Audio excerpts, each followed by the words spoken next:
Hello everyone, welcome to Mom's Secret. Hope you guys are doing good. இன்னைக்கு வீடியோல நான் என்ன உங்க கூட ஷேர் பண்ண போறேன்னு பாத்தீங்கன்னா என்னோட morning routine as usual cleaning, folding and அது கூடவே இன்னைக்கு ஒரு ஹென்னா அப்பாயின்ட்மென்ட் இருந்துச்சு. அது முடிச்சதுக்கு அப்புறம் நெக்ஸ்ட் வீக் வந்து ட்ரிப் போறோம். அதுக்கு நான் எப்படி பேக் பண்ணேன், என்னென்னலாம் எடுத்துட்டு போணும்ன்ற வீடியோ தான் இன்னைக்கு உங்க கூட நான் ஷேர் பண்றேன். Hope you guys like it. அதுக்கு முன்னாடி என்னோட சேனலை நீங்கள் ஃபஸ்ட் டைமாக பார்க்குறீங்கன்னா என்னோட பேர் ஃபாத்திமா. நான் இங்கே எலிமெண்ட்ரி ஸ்கூல் டீச்சராக ஒர்க் பண்ணிகிட்ருக்கேன் அண்ட் எனக்கு 2 அழகான குழந்தைங்க இருக்காங்க and I'm henna artist. So என்னோட சேனலில் நீங்கள் என்னென்னலாம் பார்ப்பீங்கன்னா simple recipes, moms life and everyday routine வீடியோலாம் உங்க கூட நான் ஷேர் பண்ணுறேன். இந்த மாதிரி கான்டென்ட்லாம் உங்களுக்கு பிடிக்கும்னா என்னோட சேனலை சப்ஸ்கிரைப் பண்ணிவிட்டு பாருங்கள். இது வீக்கெண்ட் எடுத்த வீடியோ. நெக்ஸ்ட் வீக் பார்த்தீங்கன்னா ஃப்ளாரிடா ட்ரிப் போகிறோம். ஸோ அதுக்கு தேவையான ட்ரெஸ்ஸஸ் எல்லாமே வந்து இதுக்கப்புறம் தான் எடுத்து வைக்கணும். அண்டு ட்ரிப்புக்கு வந்து ட்ரெஸ், மெடிசன் இதெல்லாம் நான் எப்படி பேக் பண்ணுன்றது உங்க கூட நான் ஷேர் பண்ணுறேன். ஸோ உங்களுக்கு அது யூஸ்ஃபுல்லாக இருக்கும்னு நினைக்கிறேன். இன்றைக்கி மார்னிங் பிரேக்ஃபாஸ்ட்க்கு பார்த்தீங்கன்னா எக் ஃப்ரிட்டாட்டா தான் பண்ண போகிறேன். ஸோ அதுக்காக தான் வெஜிடபிள்ஸ் எல்லாத்தையும் கட் பண்ணிவிட்டு எக்கை வந்து நல்லா பீட் பண்ணிக்க போகிறேன். ஸோ நார்மலாக மார்னிங் பிரேக்ஃபாஸ்ட்க்கு வந்து வெஜிடபிள்ஸ் ஆட் பண்ணி எக் ஏதாச்சும் நான் பண்ணிடுவேன். எக் ஃப்ரிட்டாட்டா பொறுத்த வரைக்கும் எல்லா வெஜிடபிள்ஸையும் நீங்கள் சாட்டே பண்ணியும் ஆட் பண்ணிக்கலாம், இல்லைனா அப்படியே சாப் பண்ணி கூட நீங்கள் ஆட் பண்ணிக்கலாம். ஸோ எல்லாத்தையும் மொத்தமாக டம்ப் பண்ணிவிட்டு நீங்கள் எக்கை ஆட் பண்ணி பேக் பண்ணி எடுத்திங்கன்னா நல்லா டேஸ்டியான எக் ஃப்ரிட்டாட்டா ரெடி ஆகிடும். ஸோ முட்டையில் பார்த்தீங்கன்னா உப்பு, pepper, onion powder, garlic powder and இது கூடவே நான் பால் ஆட் பண்ணி இதை நல்லா பீட் பண்ணி வச்சுக்கிறேன். ஸோ பால் ஆட் பண்ணுறதுனால எக்கு நல்லா ஃப்ளஃபியாக வரும். ஸோ என்னென்னலாம் வெஜிடபிள்ஸ் நான் இன்றைக்கி ஆட் பண்ணியிருக்கேன்னு பார்த்தீங்கன்னா கீரை, mushroom, onion, tomato, bell pepper இது எல்லாமே ஆட் பண்ணியிருக்கேன் அண்ட் இது கூடவே வந்து ஸ்ப்ரிங் ஆனியனும் ஆட் பண்ணியிருக்கேன். இது எல்லாத்தையும் மொத்தமாக நான் பேக்கிங் ட்ரேயில் ஆட் பண்ணதுக்கப்புறம் நம்ம பீட் பண்ணி வச்சுருந்த எக்கையும் வந்து ஆட் பண்ணிவிட்டு 350 டிகிரி ஃபாரன்ஹீட்டில் 15 நிமிஷம் நீங்கள் பேக் பண்ணி எடுத்திங்கனாலே நல்லா டேஸ்டியான எக் ஃப்ரிட்டாட்டா ரெடி ஆகிடும். கடைசியாக கொஞ்சம் சீஸ் ஆட் பண்ணிக்கிட்டேன் எக்ஸ்ட்ரா டேஸ்ட்காக. லாஸ்ட் வீடியோவில் உங்ககிட்ட ஜுக்கினி பிஸ்கெட் ரெசிபி ஷேர் பண்ணியிருந்தேன். என்னோட கலீக் தான் சொல்லி கொடுத்தாங்கன்னு சொல்லியிருப்பேன்.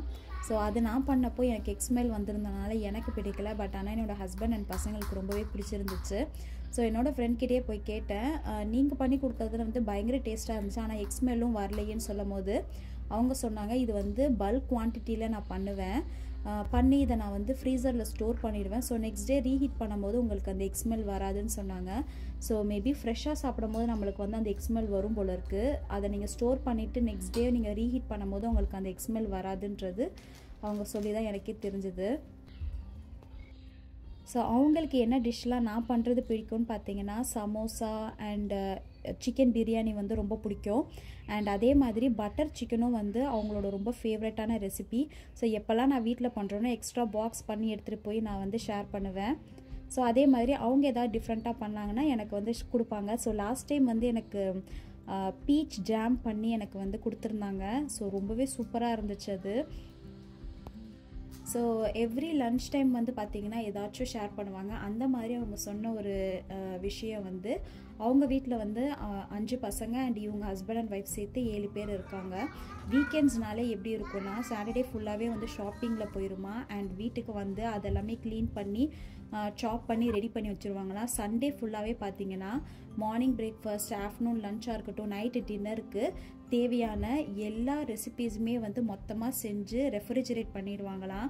ஸோ மார்னிங் பிரேக்ஃபாஸ்ட்க்கு வந்து பார்த்திங்கன்னா 5 டேஸுமே வந்து எக் ஃப்ரிட்டாட்டா வந்து 7 பேர் சாப்பிட்ற அளவுக்கு ரெடி பண்ணி அதை வந்து பேக் பண்ணி ரெஃப்ரிஜரேட் பண்ணிடுவாங்களாம். ஸோ மார்னிங் பிரேக்ஃபாஸ்ட்க்கு அதை எடுத்து ரீஹீட் பண்ணி எல்லாருமே சாப்பிட்டுட்டு அவங்கவுங்க ஒர்க் போகிறதா இருக்கட்டும், ஸ்கூல் போகிறதா இருக்கட்டும் அந்த மாதிரி கிளம்பி போயிடுவாங்களாம்.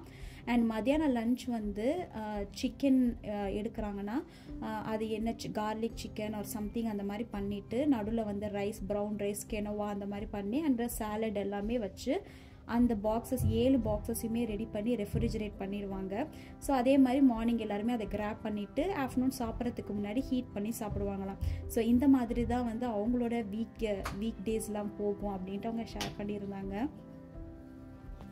அண்ட் எப்போவாவது சம்டைம்ஸ் வந்து நாங்கள் வெளியில் சாப்பிடுவோம், வெளியில் ஆர்டர் பண்ணி பீட்சா ஆர் சம்திங் நாங்கள் வாங்கி சாப்பிடுவோம். அண்ட் எப்பயாச்சும் வந்து என்னோடய ஹஸ்பண்ட் வந்து சம்டைம்ஸ் எனக்கு ஃப்ரெஷ்ஷாக வந்து குக் பண்ணி தருவாங்க. அந்த மாதிரிலாம் வந்து ஷேர் பண்ணியிருந்தாங்க. கேட்கவே ரொம்ப பியூட்டிஃபுல்லாக இருந்துச்சு. இந்த மாதிரி ஒருத்தரும் அவங்களோட லைஃப் ஸ்டைல்லாம் வந்து என்கிட்ட ஷேர் பண்ணுவாங்க. எவ்ரி வீக் தேர்ஸ்டே வந்து நான் லாண்ட்ரி போட்டுருவேன். ஃப்ரைடே பார்த்திங்கன்னா மொத்தமாக இந்த ட்ரெஸ் எல்லாத்தையும் ஃபோல்ட் பண்ணி வைக்கிறது தான் பெரிய டாஸ்க்காகவே இருக்கும். பட் இந்த வீக்கெண்ட் வந்து பயங்கர பிஸியாக போனனால இன்றைக்கி மார்னிங் தான் வந்து நான் லாண்ட்ரியே போட ஆரம்பிச்சிருந்தேன். எங்கள் அப்பார்ட்மெண்ட்டாக இருக்கட்டும் சரி அண்ட் எல்லோரும் வீட்லேயுமே வந்து மேண்டட்ரியாக ரெண்டுமே இருக்கும், வாஷர் அண்ட் ட்ரையர். வாஷ் பண்ணிவிட்டு நீங்கள் அப்படியே ட்ரையரில் போட்டிங்கன்னா நல்லா காஞ்சி கொடுத்துரும். இங்கே வந்து வெளியே துணிலாம் காய போடக்கூடாது, அதுக்காக தான் வந்து ட்ரையர் யூஸ் பண்ணுவாங்க எல்லாருமே.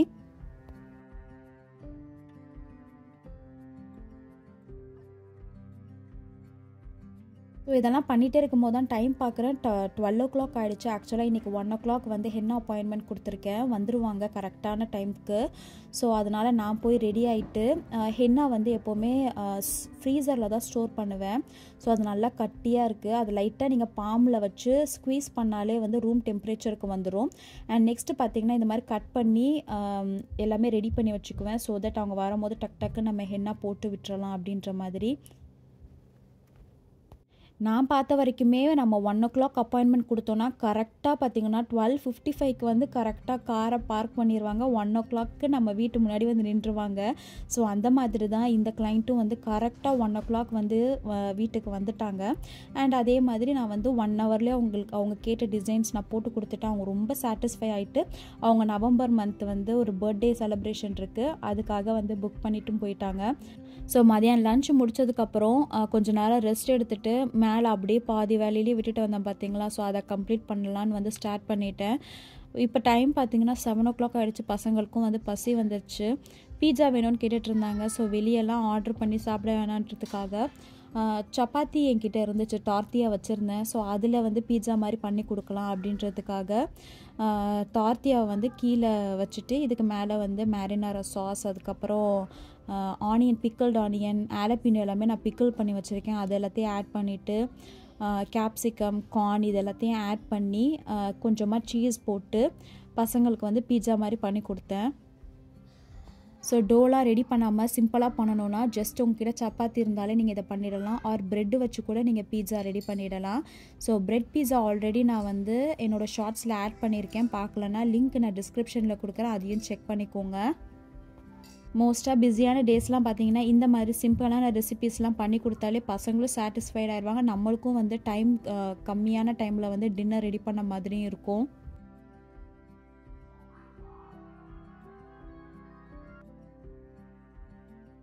இப்போ ஏதோ 350 degree Fahrenheitல ஒரு 5 minutes மட்டும் பேக் பண்ணி எடுத்திருக்கேன். அந்த சீஸ் எல்லாம் மெல்ட் ஆனாலே போதும், நம்மளோட பீட்சா ரெடி ஆகிடும். இல்லைனா இதே நீங்கள் தவா ஃப்ரை கூட பண்ணி எடுத்துக்கலாம்.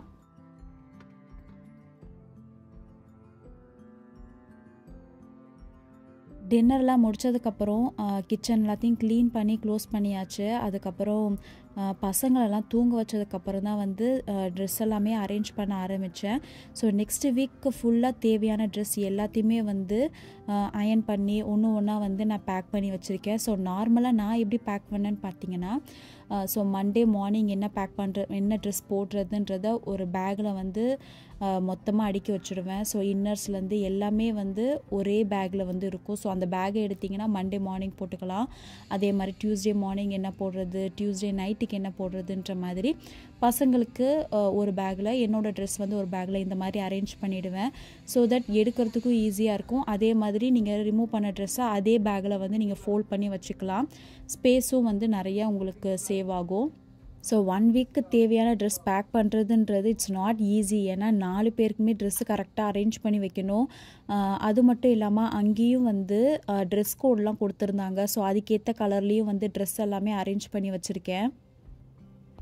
ஃபைனலாக நான் இப்படி தான் பேக் பண்ணியிருந்தேன். நம்ம வந்து ஃப்ளைட்டில் போகிறனால செக்இன் பேக் அலவுட் இருக்குது. ஸோ அதனால் ஒரு பெரிய பேக்கேஜில் இந்த மாதிரி தான் என்னோடய ட்ரெஸ் அண்ட் பசங்களோட ட்ரெஸ் எல்லாத்தையும் நான் பேக் பண்ணிக்கிட்டேன்.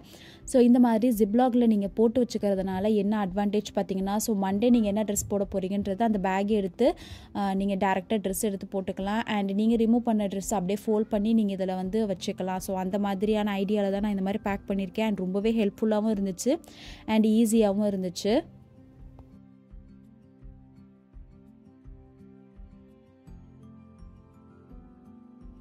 எப்போவுமே ட்ராவல் டைமில் பார்த்திங்கன்னா மெடிசன்ஸ் நான் கேரி பண்ணுவேன்.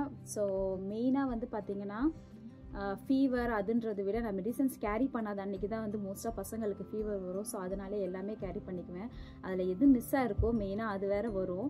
ஸோ அதனால் எதுவுமே விடாத மாதிரி எல்லாமே நோட் பண்ணி வச்சுருக்கேன். ஸோ ஃபீவர்லேருந்து கோல்டு, ஸ்டொமக் அப்செட் எல்லாத்துக்குமே மெடிசன் நான் எடுத்துகிட்டு போயிடுவேன். ஸோ எதுனாலும் ஹேண்டில் பண்ணுற மாதிரி.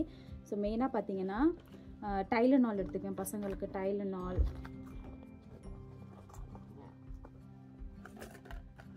மாட்ரின், அதே மாதிரி எங்களுக்கும் பார்த்தீங்கன்னா மாட்ரினும் டைலனாலும் எடுத்துக்குவேன். மாட்ரின் அண்ட் டைலனால். அதுக்கப்புறம் பார்த்தீங்கன்னா இது ஃபீவர் பேட்ச்சு. தலை பயங்கரமாக ஹீட்டாக இருக்குது அப்படின்னும் போது தலை எங்கெங்கெல்லாம் பயங்கர ஹீட்டாக இருக்கும் இந்த பேட்ச் போட்டிங்கன்னா கொஞ்சம் கூல் டவுன் பண்ணும். ஸோ அதுக்காக இந்த பேட்ச் எப்போவுமே கேரி பண்ணிக்குவேன். நெக்ஸ்ட்டு வந்து பெனட்ரல். இது வந்து அலர்ஜி, காஃப் பண்ணுறாங்க, சம்டைம்ஸ் வந்து ஏதாச்சும் அலர்ஜி வந்து ஃபேஸில் ரேஷஸ் இருந்துருச்சு அப்படின்னா இது கொடுத்தோன்னா ஹெல்ப் பண்ணும். ஸோ இது எல்லாமே வந்து டாக்டர் ப்ரிஸ்கிரைப் பண்ணி நான் யூஸ் பண்ணுறது. ஸோ நான் வச்சுருக்கேன்றதுக்காக நீங்கள் யூஸ் பண்ணணுன்னு நான் இது பண்ணல. பட் நான் என்னென்ன எடுத்துகிட்டு போவேன்றதை நான் உங்ககிட்ட ஷேர் பண்ணுறேன், அவ்வளோதான். ஸோ நெக்ஸ்ட்டு வந்து காஃப்க்கு வந்து பார்த்திங்கன்னா இந்த காஃப் சிரப் நான் யூஸ் பண்ணுவேன், ஜர்பீஸு. இதில் என்னென்ன இருக்குன்னா ஹனி, ஐவி, அதுக்கப்புறம் வந்து டர்மரிக், இந்த இன்க்ரீடியன்ட்ஸ் இருக்கிற காஃப் சிரப். இது வந்து சின்ன வயசில் ஹெல்ப் பண்ணுச்சு. பட் ஆனால் இப்போ ஹெல்ப் பண்ணுதான்னு கேட்டிங்கன்னா நைட்டு தூக்கத்தில் இருக்கும் போது இரும்பல் வந்துச்சுன்னா அந்த டைமில் இது ஹெல்ப் பண்ணாது. பட் ஆனால் மார்னிங்லலாம் இது வந்து ஹெல்ப் பண்ணும். ஸோ அதுவும் எடுத்து வச்சுக்கிறேன். ஏன்னா நான் ஏதாவது மிஸ் பண்ணேன்னா அதுதான் வந்து உங்களுக்கு வரும். ஸோ நான் லாஸ்ட் டைம் இந்தியா போயிருக்கும்போது பார்த்தீங்கன்னா ஃபீவருக்கு எல்லாத்துக்குமே நான் மெடிசன் எடுத்துகிட்டு போனேன். பட் அன்ஃபார்ச்சுனேட்லி பார்த்தீங்கன்னா ஸ்டமக் அப்செட் அந்த மாதிரி வந்தனால ஸோ அதுக்கு நான் மெடிசன் எடுத்துகிட்டு போகல. ஸோ செகண்ட் டைம் இந்தியா போகும்போது ஸ்டமக் அப்செட், ஃபீவர் எல்லாத்துக்கும் சேர்த்து எடுத்துகிட்டு போனேன். கடைசியில் பார்த்தா எங்கள் 2 பேருக்கும் வந்து ஸ்டமக் அப்செட் ஆகிடுச்சு. ஸோ அந்த மாதிரி தான் நடக்கும் மோஸ்ட்டாக. ஸோ அதனால் என்ன இருக்கோ எல்லா மெடிசனும் வந்து நான் எடுத்துகிட்டு போவேன். அதே மாதிரி எக்ஸ்பைரி டேட் ஆகிடுச்சுன்னா தூக்கி போடுறதுக்கு முன்னாடி ஒன்று வீட்டில் வாங்கி வச்சுட்டு தான் வந்து அதை நான் தூக்கி போடுறேன். மேபி எனக்கு அந்த மாதிரி நடக்குதா இல்லை எல்லாருமே அந்த மாதிரி நீங்கள் ஃபீல் பண்ணியிருக்கீங்களான்றதை கமெண்ட் செக்ஷனில் சொல்லுங்கள். அண்ட் எல்லாத்துலேயுமே வந்து ஒரு சானிடைசர் வச்சுக்குவேன். ஸோ சானிடைசர் இது வந்து மோஸ்ட்டாக பசங்க வந்து இப்போ நான் ப்ரெட்டு வந்து மோஸ்ட்டாக அவாய்ட் பண்ணிட்டேன் பசங்களுக்கு. ஏன்னா அவங்களுக்கு வந்து இந்த கான்ஸ்டிபேஷன் இஷ்யூஸ் அந்த மாதிரிலாம் வருதில்ல. நிறைய ஃபைபர் சாப்பிட்டாலுமே கான்ஸ்டிபேஷன் இஷ்யூ வருது. அண்ட் ஃபைபர்ஸ் கம்மியாக சாப்பிட்டாலுமே கான்ஸ்டிபேஷன் இஷ்யூ வரும். ஸோ அதனால் பேலன்ஸ்டாக வந்து ஃபுட் கொடுக்கறதுக்கு ட்ரை பண்ணுங்கள். என்னம்மா இது எடுத்து உள்ள வச்சுக்கிறேன். நெக்ஸ்ட்டு வந்து இன்செக்ட் ரெப்பலண்ட் லோஷன்,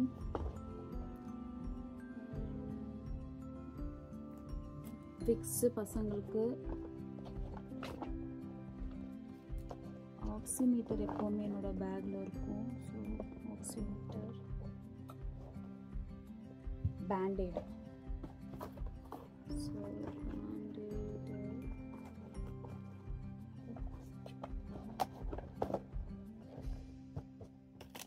இதெல்லாம் தான் என்னோட பேக்கில் வந்து நான் கேரி பண்ணுவேன்.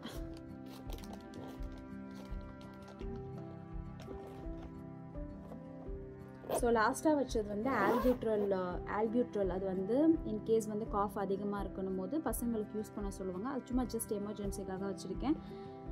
ஹோப்ஃபுல்லி எதுவுமே யூஸ் பண்ணாமல் திரும்பி ரிட்டர்ன் வரணும்னு ப்ரே பண்ணிக்கிறேன். Next travel vlog is coming soon. Please don't miss it. என்னோட சேனல் பிடிச்சிருந்துச்சுன்னா லைக், ஷேர் அண்ட் சப்ஸ்கிரைப் பண்ணிக்கோங்க. So see you next video. Take care. Bye.